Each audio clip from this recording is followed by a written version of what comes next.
In this video, I will explain to you the concept of experimental probability. So what is experimental probability? Experimental probability is the ratio of the number of times an event occurs to the total number of trials. What does it mean? It means suppose if I flip a coin 10 times, that is called the total number of trials, and I got 4 times tails. So 4 divided by 10. So experimental probability is the ratio of the number of times an event occurs to the total number of trials or times the activity is performed. Or you can say the experimental probability is the number of times an event occurs out of the total number of trials. We will discuss the experimental probability with the help of few examples. Suppose Ahmed is a bird watching at the seaside. He has seen 3 sparrows out of 21 total birds.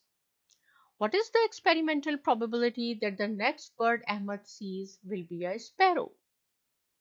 So actually he has seen 3 sparrows out of 21 total birds.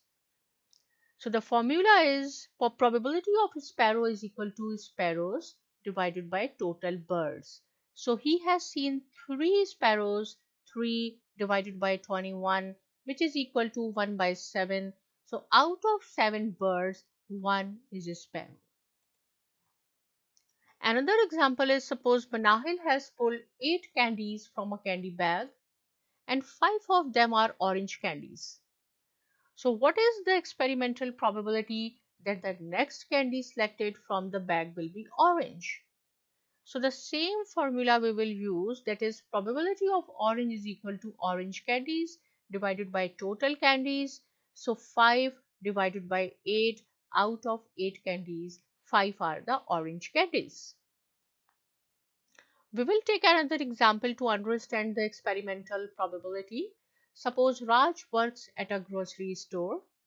He recently sold 30 bread, 6 of which were brown bread. What is the experimental probability that the next bread Raj sells will be a brown bread? So probability of the brown bread equal to brown bread divided by total bread. So 6 divided by 30, which is equal to 1 by 5. So out of 5 breads sold, 1 is the brown bread. I hope that you understand the concept of experimental probability now. If you have any questions, please write down on the comment section and I will try my best to answer it. Please do not forget to subscribe my channel on YouTube, Sci My Academy, and thanks for watching it.